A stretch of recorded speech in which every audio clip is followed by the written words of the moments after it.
Hello friends, आज हम लोग Madhya Pradesh assistant registrar exam के लिए टॉप 50 एमसीक्यू करेंगे। और ये जो एमसीक्यू है हमारे असिस्टेंट रजिस्ट्रार एग्ज़ाम के लिए बहुत ही महत्वपूर्ण, और ये एमसीक्यू हमारी यूनिट 1 यानी कि औद्योगिक नीति और निवेश के पहले टॉपिक से होंगे। और एक एक करके हम सारे जो भी टॉपिक हैं उनके एमसीक्यू सॉल्व कर लेंगे। और अगर आप एग्ज़ाम दे रहे हो, तैयारी करना चाहते हैं, तो हमारे चैनल को सब्सक्राइब कर सकते हैं ना। और वीडियो अच्छा लगे तो इसे लाइक भी करेंगे। चलिए, तो पहला प्रश्न देखते हैं हमारा कि भारत की प्रथम औद्योगिक नीति कब घोषित हुई थी। पहला ऑप्शन यहाँ पर है 1947 में, सेकंड ऑप्शन है 1948, थर्ड ऑप्शन है 1951 एंड लास्ट ऑप्शन है 1956। ये भारत की प्रथम औद्योगिक नीति यानी कि स्वतंत्र भारत की पहली औद्योगिक नीति की बात की जा रही है। तो चलिए देखते हैं इसका राइट ऑप्शन क्या होगा। तो इसका राइट ऑप्शन है हमारा कि 1948 यानी कि ऑप्शन बी राइट है। भारत की या स्वतंत्र भारत की पहली औद्योगिक नीति जो है वो कब घोषित की गई थी। आंसर हमारा क्या हो जाता है, आंसर जो हमारा राइट होगा वो होगा ऑप्शन बी 1948, याद रखिएगा, है ना। नेक्स्ट प्रश्न देखते हैं। नेक्स्ट प्रश्न हमारा क्या है कि 1948 की जो औद्योगिक नीति है ने किस व्यवस्था की नींव रखी थी, है ना। किससे संबंधित थी ये औद्योगिक नीति, पहली औद्योगिक नीति। पहला ऑप्शन हमारा कहता है कि ये औद्योगिक नीति जो थी वो समाजवाद, सेकेंड ऑप्शन कहता है पूंजीवाद, थर्ड ऑप्शन कहता है कि मिश्रित अर्थव्यवस्था और लास्ट ऑप्शन कहता है कि साम्यवाद। तो देखते हैं इसका आखिर आंसर क्या है। तो हमारा राइट ऑप्शन होता है ऑप्शन सी। ऑप्शन सी यानी कि मिश्रित अर्थ जो है उसे हम अर्थव्यवस्था के रूप में, ठीक है। चलिए नेक्स्ट देखते हैं। अगला प्रश्न हमारा है कि प्रश्न नंबर 3 यानी कि आर्थिक संविधान किस औद्योगिक नीति को कहा जाता है, ठीक है। किसकी बात चल रही है, आर्थिक संविधान की बात चल रही है। इसे हम किस औद्योगिक नीति को आर्थिक संविधान कहते हैं। पहला ऑप्शन हमारा कहता है कि 1948 की जो नीति आई थी, ठीक है, या फिर 1956 में जो नीति आई, 1977 में नीति आई और 1991 में, ठीक है, जो नीति आई थी उसे हम आर्थिक संविधान कहते हैं। तो इसका राइट ऑप्शन देखते हैं। तो इसका राइट ऑप्शन होगा ऑप्शन बी 1956 यानी कि दूसरी औद्योगिक नीति। ओके, पहली औद्योगिक नीति 1948, दूसरी औद्योगिक नीति 1956, ठीक है। उसके बाद जो महत्वपूर्ण है इनमें से वो है 1991 की औद्योगिक नीति। ओके, चलिए नेक्स्ट देखते हैं। 1956 की नीति किस विचारधारा पर आधारित थी। पहला ऑप्शन क्या है हमारा पूंजीवाद, सेकंड ऑप्शन है साम्यवाद, थर्ड ऑप्शन है उदारवाद, लास्ट ऑप्शन है साम्यवाद।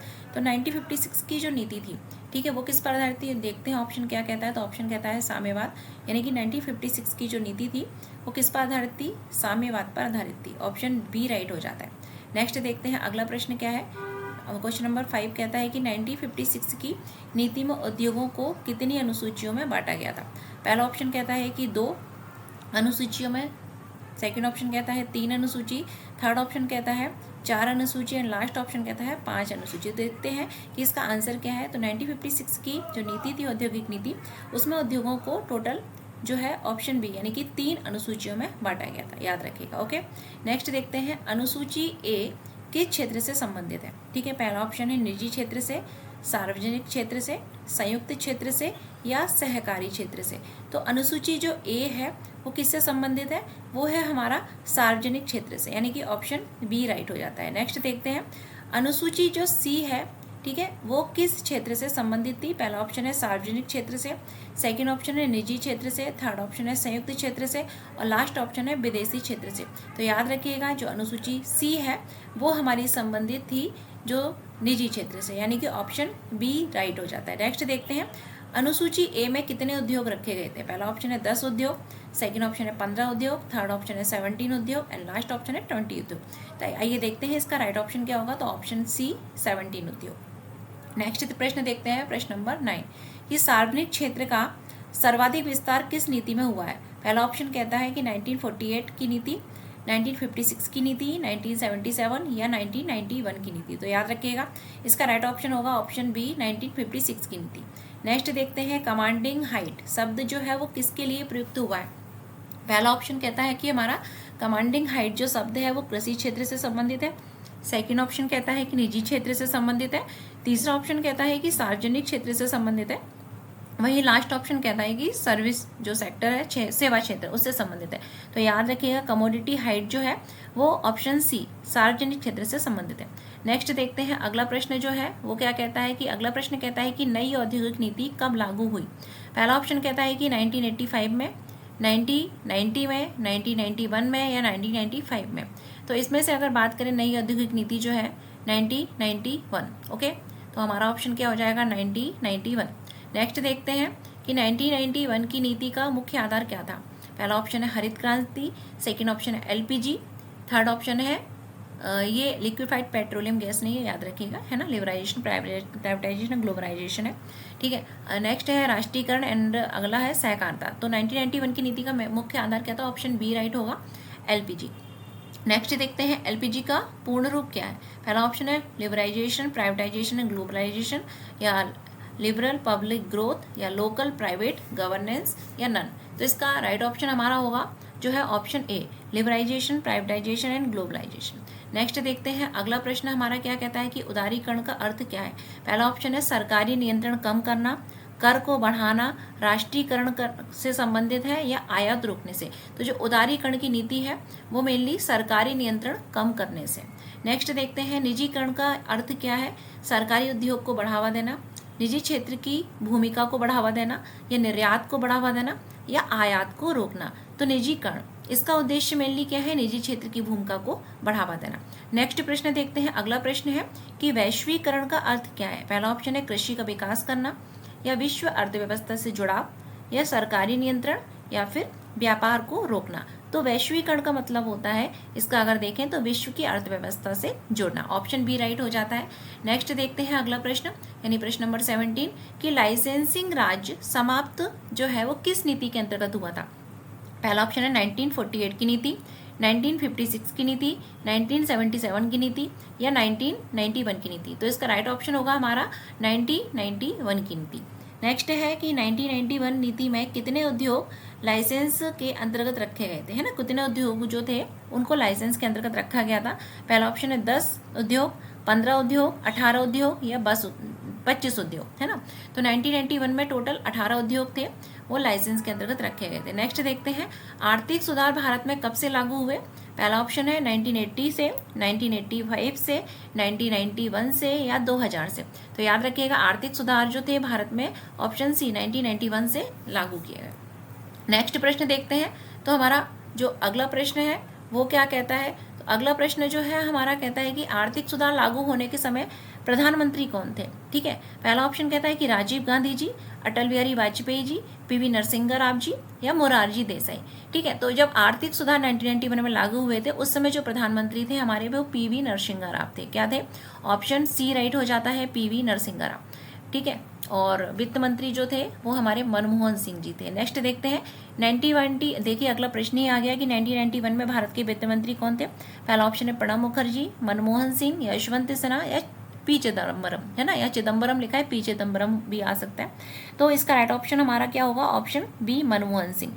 नेक्स्ट देखते हैं कि आर्थिक सुधारों का मुख्य कारण क्या था? कृषि का संकट, बेरोजगारी, विदेशी मुद्रा संकट, या जनसंख्या वृद्धि। तो आर्थिक सुधारों का मुख्य कारण जो था, ठीक, इसके लिए इसकी आवश्यकता हुई तो वो था विदेशी मुद्रा संकट, है ना। नेक्स्ट देखते हैं ऑप्शन सी राइट था। नेक्स्ट है कि एफडीआई का जो फुल फॉर्म है वो क्या है? पहला ऑप्शन है फेडरल डायरेक्ट इन्वेस्टमेंट, या फॉरेन डायरेक्ट इन्वेस्टमेंट, या फाइनेंशियल डायरेक्ट इन्वेस्टमेंट, या फॉरेन डेवलपमेंट इन्वेस्टमेंट। तो एफडीआई जो है इसका राइट आंसर होगा हमारा फॉरेन डायरेक्ट इन्वेस्टमेंट, है ना। चलिए नेक्स्ट देखते हैं कि फेरा को किसने प्रतिस्थापित किया, यानी कि जो फेरा है उसके स्थान पर अब कौन है? ठीक है, इसको किसने प्रतिस्थापित किया? पहला ऑप्शन है फेमा ने, ठीक है। सेकेंड ऑप्शन कहता है आरबीआई, सेबी, या NABARD. Foreign exchange regulatory act, foreign exchange management act, या फिर हमारा RBI, reserve bank of India, security exchange board of India, या नाबार्ड। ठीक है, चलिए national bank for agriculture and rural development.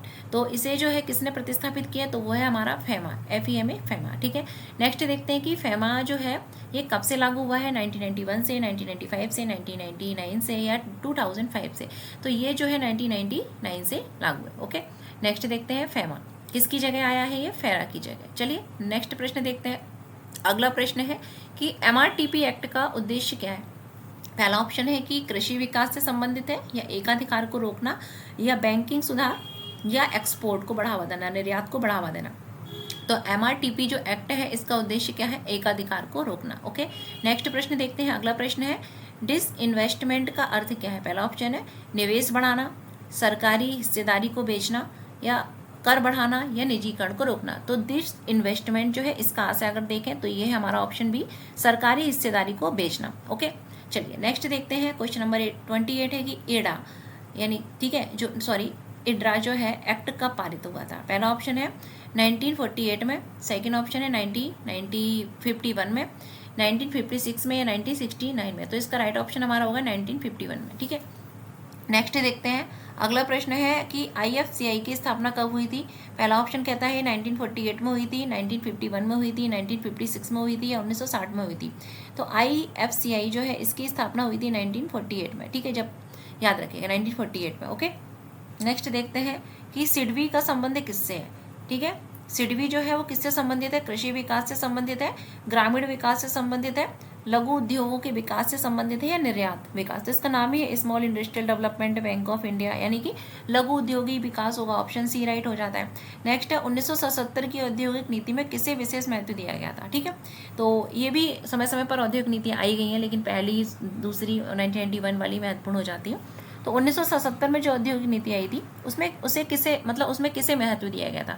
पहला ऑप्शन है भारी उद्योगों को, सार्वजनिक क्षेत्र को, लघु और कुटीर उद्योग को या विदेशी उद्योग को। तो 1977 की जो औद्योगिक नीति थी उसमें हमारा ऑप्शन सी राइट हो जाता है, लघु और कुटीर उद्योग। ओके, नेक्स्ट देखते हैं कि अगला प्रश्न है 32 कि मेक इन इंडिया जो अभियान है ये कब शुरू किया गया था। 2012 में, 2014 में, 2016 में या 2018 में। ऐसे प्रश्न भी कई बार हमारी मध्य प्रदेश के जो विभिन्न एग्जाम होते हैं उनमें पूछ लिए गए हैं। तो मेक इन इंडिया जो अभियान है ये कब शुरू हुआ था। 2014 में। ऑप्शन बी राइट हो जाता है। नेक्स्ट देखते हैं मेक इन इंडिया का प्रमुख उद्देश्य क्या है। पहला ऑप्शन है कृषि उत्पादन को बढ़ावा देना, भारत को विनिर्माण केंद्र बनाना, ठीक है, यानी हब भी बोल सकते हैं, या फिर केंद्र बनाना, निर्यात को रोकना या सरकारी उद्योगों को बढ़ावा देना। तो मेक इन इंडिया का उद्देश्य जो है भारत को विनिर्माण केंद्र बनाना है। ऑप्शन बी राइट हो जाता है। नेक्स्ट है PLI स्कीम का उद्देश्य क्या है। पहला ऑप्शन है आयात बढ़ाना, सेकंड ऑप्शन है घरेलू विनिर्माण को बढ़ावा देना, थर्ड ऑप्शन है कृषि विकास एंड लास्ट ऑप्शन है कर को बढ़ावा देना। तो PLI जो स्कीम है, ठीक है, इसका उद्देश्य जो है वो घरेलू विनिर्माण को बढ़ावा देना। ऑप्शन बी राइट हो जाता है।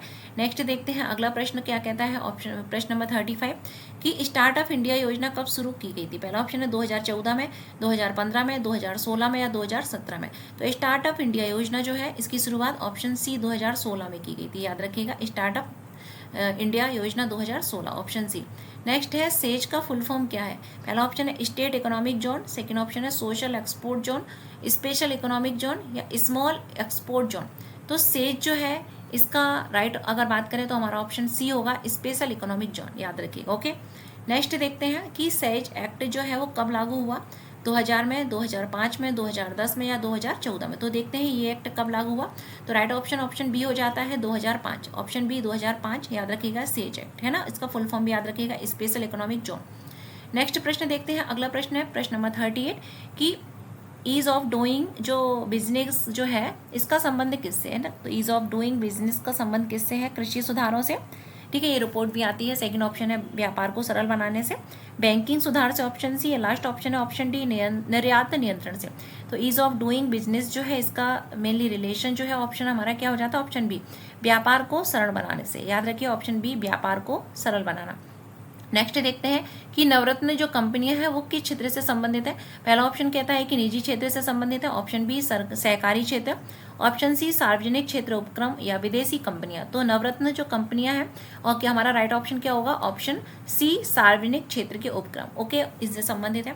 कमेंट बॉक्स में कमेंट करके बताइए कि नवरत्न कंपनियों की वर्तमान में संख्या कितनी। ओके, चलिए नेक्स्ट देखते हैं कि भेल किस प्रकार का उपक्रम है। ठीक है, भारत हेवी इलेक्ट्रिकल लिमिटेड भेल जो है वो किस प्रकार का उपक्रम है और ये भोपाल में है। भेल महत्वपूर्ण हो जाता है। पहला ऑप्शन है निजी प्रकार का, विदेशी प्रकार का, सार्वजनिक क्षेत्र प्रकार का या सहकारी प्रकार का। तो राइट ऑप्शन क्या होगा, ऑप्शन सी सार्वजनिक क्षेत्र। ओके, ऑप्शन सी राइट हो जाता है भेल। कमेंट बॉक्स में कमेंट करके बताइए कि भेल जो है इसकी स्थापना कब की गई थी और किसके सहयोग से की गई थी, है ना। बोल चलिए नेक्स्ट देखते हैं।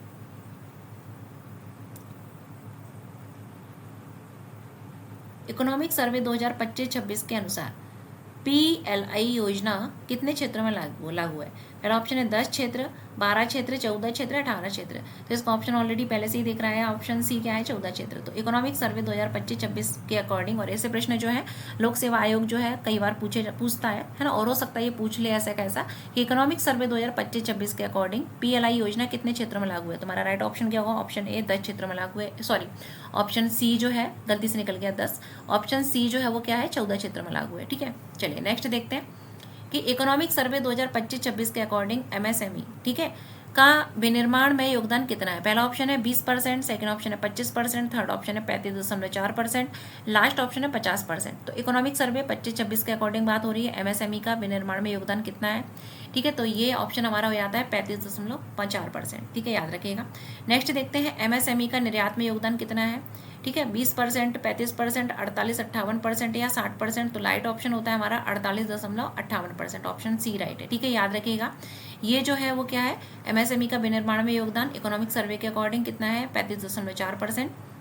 वहीं नेक्स्ट प्रश्न हमने देखा था कि निर्यात में योगदान MSME का कितना है, 48-58%। नेक्स्ट देखते हैं, अगला प्रश्न है कि नेशनल मैन्युफैक्चरिंग मिशन की घोषणा किस बजट में हुई है ना। पहला ऑप्शन है 22-23 के बजट में की गई थी इसकी घोषणा, या 23-24 के बजट में की गई थी, 24-25 के बजट में, या 25-26 के बजट में। तो नेशनल मैन्युफैक्चरिंग मिशन इसकी घोषणा जो है वो कब की गई थी, 2025-26 के बजट में की गई थी। नेक्स्ट है, अभी याद रखिएगा हम MP बेस्ड नहीं देख रहे हैं क्योंकि हमारा जो पहला टॉपिक है, ठीक है, इसमें असिस्टेंट रजिस्ट्रार जो मध्य प्रदेश में एग्जाम होना है, तो इसमें भारत की औद्योगिक नीति से संदर्भ में। ठीक है, तो वही देख रहे हैं। जब मध्य प्रदेश में औद्योगिक संवर्धन नीति देखेंगे तब मध्य प्रदेश का देखेंगे। नेक्स्ट है, भारत सेमीकंडक्टर मिशन 2.0 का संबंध किससे है। पहला ऑप्शन है कृषि से, बैंकिंग से, चिप फॉर्मेशन मतलब निर्माण, या शिक्षा।